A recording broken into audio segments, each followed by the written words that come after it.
The wonderful Shabana Hearn spoke exclusively to Man United superstar David Beckham.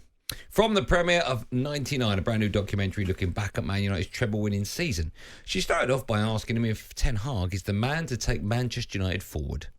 We all know that Erik's a very qualified manager and a good manager, and he has the right motives. But I think that we were lucky in our day that we had Sir Alex Ferguson. We were lucky that we had Erik Harrison and Jim Ryan and Nobby Stiles and all of these great managers and motivators. So yeah. Yeah, brilliant. Also, just one more question before I let you go. How excited are you for England? Euro's just around the corner, 36 days, Jude Bellingham in an England shirt. Yeah. You buzzing? I think we all get excited about these big competitions. As England fans, we're always excited for when the Euros come around or the World Cup comes around, and our fans will get right behind the team. I think we have a real opportunity, but we all know that once you're in a tournament, then it's a whole different ball game. But no, I'm excited as an England fan. I'm excited for these Euros, and obviously the season that Jude's had. The talent that he is, but it's not just the talent with Jude. It's about the way he is, the way he handles himself. He's a model pro that knows exactly what he needs to do. For someone that is so young to have the maturity that he has is incredible. And I think him playing abroad has helped him with that. And now he's obviously at Real Madrid, where the expectations are higher than most other clubs around the world, and he's living up to those. So it's great to see his smile. It's great to see, the talent that he is, and when he gets in that England shirt, we'll all be very happy as well. Most importantly, before I let you go and watch this documentary, Andy Goldstein and your former teammate Darren Bent listen back in the studio. Do you get a chance to listen to them often? Do you know what? When I'm driving back on a long drive, I always listen to the boys, and they're entertaining. My mum's obviously a big fan. Your mum and Andy are friends. Weird. I know it is. Well, it's a little bit weird, but I don't mind. I love Andy, so and Darren's a great lad as well. So I'm always listening. So tell them to please be nice, or they'll hear this now. But I'm always listening. I'm always a fan of the show, and yeah. Andy's saying he's got better hair than you. What do you say to that? Maybe he has. What do you think? I'm going to say you because you're right in front of me. Thank you very much. David, thank you. Enjoy the premiere. You're welcome. I should point out that Shaban texted me straight afterwards saying, I didn't mean that. Obviously, he was in front of me, but your hair's much better, Andy. And I went, I know, Shaban, don't worry. By the way, well done, Shaban. That was above and beyond. Yeah. Don't forget, you can watch 99, the new documentary looking back on Man United's treble-winning season from May the 17th. That's on Amazon Prime. Interested in some of the things Bex was talking about, other than the fact that he loves our show. Erik Ten Hag capable of Man United, but the 99 treble-winning team were lucky to have Sir Alex. What do you make of that? Yeah, Sir Alex was clearly the driving force of that Manchester United kind of dominance over that period.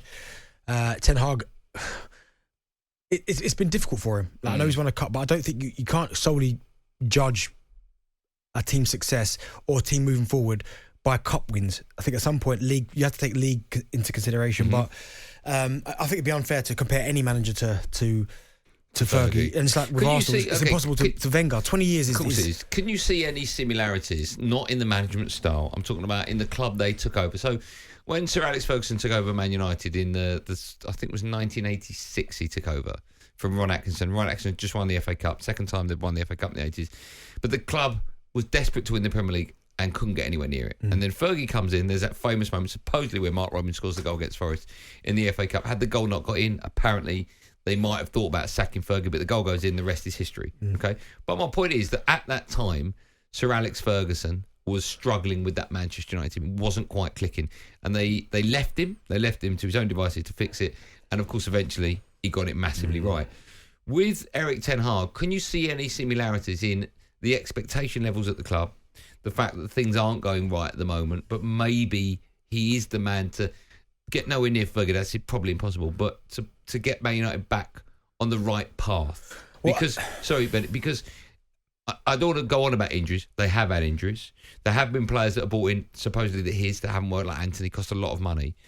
But when do you give a manager at a club like Manchester United, how much time should you give them to try and get that right if you truly believe in them?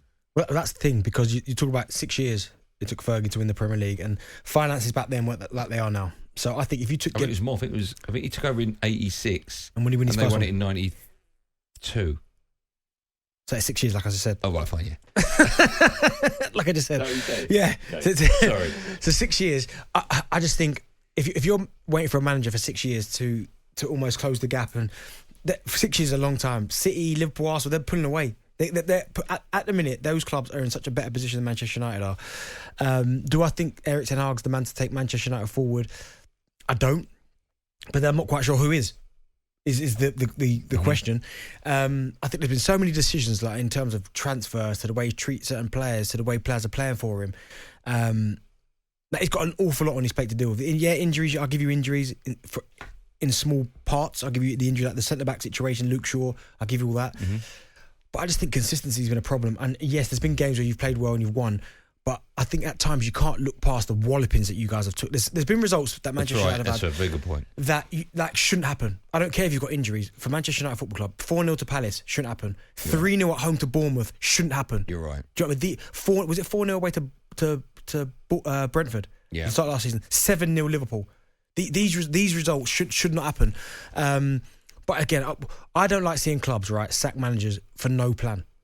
Like I hate clubs that sack a manager and then it's like, right, what do we do now? And then we start again, and it costs more money because that manager's going to want his own. Exactly. I'd rather, if they're going to sack Erik ten Hag in the summer, I'd like to see ten Hag sacked on the Thursday and the new manager unveiled on the Friday, because that means they've done their due diligence. They know exactly who they want to come in, and that's good for the football club. But like, remember when Spurs did it? When they sacked, who did they sack? And they went for about 6 different managers. Was it Jose? Jose got sacked. Or Conte. And then it was like, who's got... No, they sacked... They sacked... Jose. No, Nuno, and brought in Jose, right? Right. Pretty much straight away, right? Was it? No, Jose came in off the Poch, didn't he? Yes. He did, didn't he? He came in off the Poch, I think. Go on, anyway. Right. So... But what the problem was, Spurs were approaching managers and they were turning it down. Yeah. And even Conte apparently turned it down. Then went back to him afterwards and he agreed. It looked messy. I think Nuno as well was the same. Yes, It looked messy. Yeah. I want to see like Manchester United, the size of the club, the history that they've got. Right, Erik ten Hag is no longer required at this football club. This is what we want. We want, and I'm not saying you're going to get him, but we want De Zerbi. I'm just giving you an example, right? De Zerbi. He's the guy we want. Let's get our ducks in order now. We're doing everything else, sporting director and all that. Let's get him in place. So we get rid of Ten Hag. We know who's coming in. But there's nothing worse when you sack a manager and it's like we're all playing the guessing game. Who is it? Yeah, I agree with you. I don't see there's any point of... I know last week or this week, whenever it was, I was saying about get Fergie Idris in for the cup final. A little bit tongue-in-cheek. You still would, I still think it'll make a difference, but either way, it's not happening. But personally, I still have faith in Ten Hag. I would still stick with him. I still think there's something there. Yeah. I think if Erik Ten Hag has got all his players fit and the right players are coming in, like for argument's sake, Elise's been linked to the club, like players like that. But you need so much more than Elise. I know we do. You need so much more. We need about 5 or 6 players, you're right. A quick word about Jude Bellingham. He said he's a model professional. He's an old head on young shoulders. I mean, I couldn't agree more, because when you not just the way he conducts himself on the pitch, but off the pitch when he comes over for an interview. Yeah. I mean, how old is Bellingham? 22? No, he's not that old. 20, 21. I mean, he talks like a 28-year-old. That's past it. But he talks like a 28, 29-year-old. Like he's been in football for... But you could always tell that, and I think generational talent, because he's one of those. How can you go to the biggest club in the world, in Real Madrid, and not only do what he's doing? He's 20, I've just been told. Yeah, like do what he's 20. doing. 20? But not only that, like there are big players, big personalities in that dressing room, and he could not care less. In a good way, doesn't care less. 20 years old. Like where were you at 20? Sorry, where were you at 20? Just about to go to Charlton. Can you imagine going to Real Madrid at 20? I can't. I mean, I can remember what I was doing when I was 20, but I can't say it on the radio. Do you know what? In terms of a youngster going to a club, right, a big club, and absolutely ripping it up like he's done it, the only one I could think of, listen, I know there's going to be loads before people go, what about him? I get that. But the one that springs to mind straight away is you lot going to Bayern Rooney from Everton, young kid. And the moment he steps on that pitch, right. hat-trick, bang, straight away. League, and everyone was like, whoa, here we go. I know he'd played at Everton a little bit, but going to a club like Manchester United. Very cool. Name another one.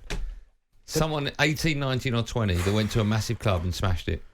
There aren't that many. And I'm talking about out the blocks, mate. And I'm not talking about coming through. I'm not talking about like when Owen all of a sudden made his debut for Liverpool. Transfer, 30 million, Rooney. Yeah. Okay, I'll score hat-trick, Champions League debut. Not a problem. I don't think there's many 19 or 20-year-olds that have gone to a big club and smashed it. Like Rooney absolutely destroyed it. Yeah. Incredible. And of course, he loves listening to our show, which is nice. With Rooney? Well, probably does. Yeah, Bex. I will get Bex in the studio. I will make that my lifelong goal. You won't. Oh, I promise you, I'll get David Beckham in the studio. I hope so. Shout out Bex if you're listening, which you probably are. Do you think I've got any more chance 50th today? No, than I did yesterday morning. No. Going to his 50th. No. You don't think so? No, mate. He's got people like Clooney, Tom Cruise, and that. You're not going, mate. You might have an outer party where people stay on the outside of the building. You can get involved in that one. talkSPORT Drive with Andy Goldstein.